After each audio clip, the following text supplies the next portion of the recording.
Sebab itulah kita cakap kan dari awal rancangan kita, cantik itu subjektif. Okey, dia cover dari segi fizikal rupa wajah, dari segi kesihatan, termasuklah kita kena nampak kemas. Kemas itu pun cantik juga. Kemas dari segi apa? Bukan saja dari pakaian kita, tapi dari segi penampilan kita, kita punya posture dan sebagainya. Betul, posture badan pun kena jaga. Sebab kalau kita duduk, kadang-kadang kita duduk yang macam gini. Kadang-kadang kita duduk macam gini. Kadang-kadang kita tu kenapa? sengit macam itu. Jadi hari ini kita bersama dengan Muhammad Arif yang merupakan seorang ahli fisioterapi yang akan kongsikan dengan kita mengenai posture badan. Sebab sekarang ni pun ramai yang work from home. Betul. Arif kan, ramai yang duduk dekat kerusi lama. Jadi macam mana kita nak cerita pasal posture ni? Tapi sebelum kita cerita pasal posture, kita nak tanya dulu apa itu sebenarnya fisioterapi. Kita bagi introduction sikit lah. Okey, Assalamualaikum dan selamat pagi. Waalaikumsalam. Host kita hari ini Zik dan Fiona. Okey, fisioterapi. Sebenarnya bila sebut fisioterapi ni memang term dia tu fisioterapi. Fisio adalah fizikal. Setengah negara dia panggil physical therapy. Kerana Malaysia kita panggil fisioterapi lah. Okey, contoh macam Haziq sendiri kan. Apa pemahaman Haziq pasal fisioterapi ni sebenarnya? Fisioterapi ni Haziq bayangkan keadaan tulang badan, keadaan kita punya bentuk badan. Itulah saya pernah pergi fisio? Pernah sekali. Okey. Dia ada tepuk-tepuk belakang saya. Tepuk-tepuk Itu fisioterapi bukan? Itu seafood. Okey, kalau Fiona pula, fisioterapi tu macam mana? Bagi Fiona kan, bila cakap fisioterapi, Fiona teringat cedera, lepas tu kena pergi fisioterapi. Ataupun lepas operation, kena pergi fisioterapi. Okey, betul. Sebenarnya apa fisioterapi? Sebab saya saja nak tahu, saya nak tahu pandangan masyarakat Malaysia terhadap fisioterapi. Sebab kat Malaysia masih kurang lagi awareness terhadap fisioterapi. So, saya salah satu, tujuan saya ke sini sebab nak memberitahu apa itu fisioterapi lah. Okey, fisioterapi ni adalah satu profession kat dalam kita punya profession dekat healthcare kita punya negara Malaysia. Kalau kita kat Malaysia ni kita bawa sains ke secara bersekutu. Jadinya satu healthcare profession di mana kita membantu individu untuk mengembalikan, mengekalkan ataupun memaksimumkan dia punya fungsi dan pergerakan badan. So kita banyak rawatan lah kat dalam fisioterapi itu sendiri. Antaranya macam senang cakap macam nampak macam urut kan.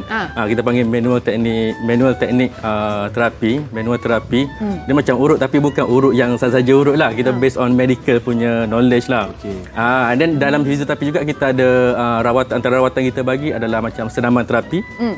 Tahu kan senaman terapi? Tahu. And then kita juga akan bagi consultation kepada pesakit cara penjagaan badan untuk nak elakkan setengah sakit tu dan juga untuk mengelakkan menjadi makin teruk.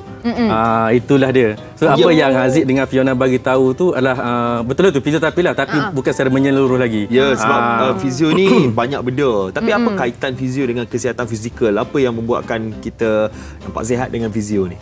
Okey. Sebelum pergi lebih lanjut, dalam fisioterapi ni kita ada banyak cabang-cabang dia. Yang tulang-tulang tu salah satulah. Yang tulang-tulang tu kita panggil musculoskeletal. Kita juga terlibat dengan masalah neurological macam stroke, lumpuh. Okey. Itu memang kena fizio lah. Kita juga terlibat dengan sukan sport. Kalau perasan kalau kita tengok bola apa kan, tengah live, bila satu player tu injured, yang masuk tu fizio lah.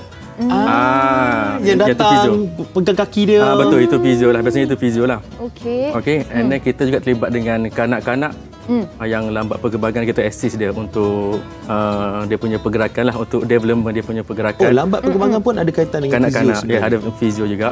And then orang tua, warga emas untuk penjagaan. Jadinya untuk pagi ni saya lebih sesuai saya bercakap pasal MS tadi lah, pasal tulang-tulang lah, berkaitan dengan posture kan. Ya. Okey. Kita nak bercerita pasal posture. Kalau kita tengok Fiona lah. Fiona kalau duduk biasa, duduk biasa macam mana? Duduk biasa macam ni. Okey, dari tepi lah. Bungkuk Bungkuk tak? Ke okey macam tu? Okey, untuk posture terakhir pula saya nak tengok dulu. Saya. Okey, macam mana saya nak okey macam ni. Alright. Okey, boleh dikira okey lah. Sebab apa? Boleh dikira okey sebab apa? Posture ni adalah kita meletakkan posisi badan kita sama ada tengah bergerak ataupun tengah rest macam ni, tengah duduk diam macam ni kan. Dalam keadaan yang paling kurang energi kita letak dekat structure body kita. Faham ke? Maksudnya kalau kita dah sengit ke, kita dah letakkan beban dekat kita punya structure badan kita. Okey. Body tissue. Faham. Tapi kalau kadang-kadang kalau kita tengok ada yang membongkok sewaktu duduk, yang bahunya tu sampai macam ni, sampai dah tak nampak leher dah. Itu dah bad posture lah kita panggil. Bad posture. Mungkin boleh bagi tahu kita macam antara contoh macam mana baru boleh consider ataupun dikatakan sebagai satu posture yang betul, yang bagus. Bila kita duduk, kita start daripada duduk.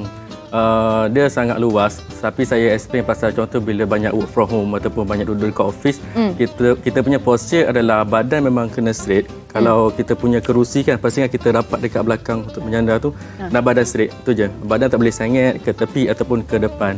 Bila kita kekalkan kita punya alignment, kita punya spine kan, tulang belakang kita alignment yang memang dalam neutral punya alignment, so paling kurang energi lah. Maksudnya paling susah untuk kita kena injury tu. Ni kalau kita tengok yang atas tu yang atas tu betul Yang hijau tu betul. Yang hijau tu betul. Kalau duduk kita punya belakang kena rapat dekat kerusi, and then kaki kita punya lutut kena 90 degree. Pastikan 90, dan tangan bila guna komputer kena straight jugalah. Kalau ada armrest pun boleh 90 degree juga. Tapi kalau kita tengok sekarang Arif, ada kerusi-kerusi yang bentuk dia melengkung. Yang dikatakan mengikut bentuk badan. Adakah itu sesuai untuk digunakan? Itu antara usaha yang dibuat oleh industri untuk memastikan kita follow good posture tu lah. Sebab dia akan support kita punya curvature of spine tu. Dalam belakang kita ada curve kan, dia akan support lah. Jadi lagi patut kita guna kerusi macam itulah. Okey, kalau gambar ni tengok yang salah tu kan, yang belah kiri sekali tu dia terlalu membongkok. And then yang belah tepi dia tu kerusi terlalu rendah menyebabkan kaki dia tinggi tak jadi 90 dah. Jadi yang betulnya kita kena ikut yang kanan sekali lah. Yang kanan sekali, kita punya kepala tak menunduk, memang straight dengan skrin. And then kaki dia pun 90 degree, dia punya belakang pun terus ke belakang. Kalau tadi kita pakai komputer macam inilah, dia punya tangan ni kan. Tapi kalau zaman sekarang ni, anytime, anywhere, kita pegang handphone. Yes, betul. Di mana-mana saja. Untuk kita pegang gadget pula. Kan selalu kan, kadang-kadang kita akan letak tangan di sini, kita akan pegang telefon macam inilah, kita akan duduk tengok telefon kononnya. Contohnya lah kat rumah macam Fiona sendiri selalu macam ni. Adakah ini posture yang baik? Okey, untuk phone ni kalau tengok ni pun kat dalam gambar tu kan. Ini berdirilah. Sebenarnya ini banyak berkaitan dengan kita punya leher. Kita punya leher memang ada kajian daripada doktor dekat overseas, bukan Malaysia, dekat dekat New York. Dia punya ni bila kita punya kepala dalam straight macam ni, boleh kata hanya 10 pound dalam 4.5 kilogram lah. Bila kita dah ada angle ke depan, kepala akan jadi makin berat. Kepala buat sakit leher. Ibaratnya makin berat lah. Berat yang sama tapi force tu makin bertambah bila ke depan. So kebiasaannya kalau kita menggunakan smartphone, memang confirm lah macam tu. Terutama tengah main game ke apa kan, tengah tengok Instagram ke, tengah baca gosip ke. So makin lama makin banyak force tu sentiasa ada dekat kita punya leher. Jadinya boleh menyebabkan kita punya leher akan ada masalah lah. Kalau macam rasa lenguh-lenguh, tu antara benda yang berlaku bila kita selalu dalam posture macam itulah. So bila posture menunduk memang salah. Jadinya apa cara posture yang betul adalah kita bila guna phone, dia nampak pelik sikit tapi kita kena tinggikan phone. Pastikan kepala tidak menunduk. Bukannya macam saya buat tadilah, bukannya macam ni. Salah satunya kalau tengah duduk boleh kita guna, tapi mungkin boleh guna dua-dua tapi kita punya spine tu straight. Jangan menunduk. Tadi kalau saya buat macam gini. Tapi kalau belah kanan kena sentiasa tukar-tukar. Kita nak elakkan badan macam tukar tayar kereta lah, alignment. Tapi the bestnya pakai dua tangan simetri lah. Dan kita punya kepala jangan menunduk lah. Boleh gunakan siku letak dekat lutut lah. Macam tu. The bestnya bila kita menggunakan smartphone ni, tangan kita ke atas dan badan tidak menunduk. Kalau tempat tu sesuai untuk baring, kita baring je lah. Baring tu tempat baring memang. Banyak kan benda nak kena tahu kan. Mungkin anda semua yang ada kat rumah kan rasa macam tertanya-tanya, banyak lagi soalan kan. Mungkin boleh kongsikan Instagram bagi mereka yang nak bertanya. Dekat Instagram boleh follow Physiogo lah, boleh tengok kat Physiogo. Macam ni ejaan tu. Physiogo official. Dekat sini kita ada bagi tips-tips penjagaan fizikal lah. Sebab kita memang fizioterapi. And then kat situ boleh juga antara pilihan-pilihan nak buat rawatan ke, kalau dah kena masalah sakit sebab posture tadi kan, sakit belakang ke sakit leher, boleh tengok apa pilihan rawatan yang ada lah. Ya, untuk tahu apa sebenarnya fisioterapi pun anda boleh follow lah Instagram Physio-Go. Sebenarnya banyak benda lah kita nak tanya lagi. Baru dapat sikit tadi. Betul.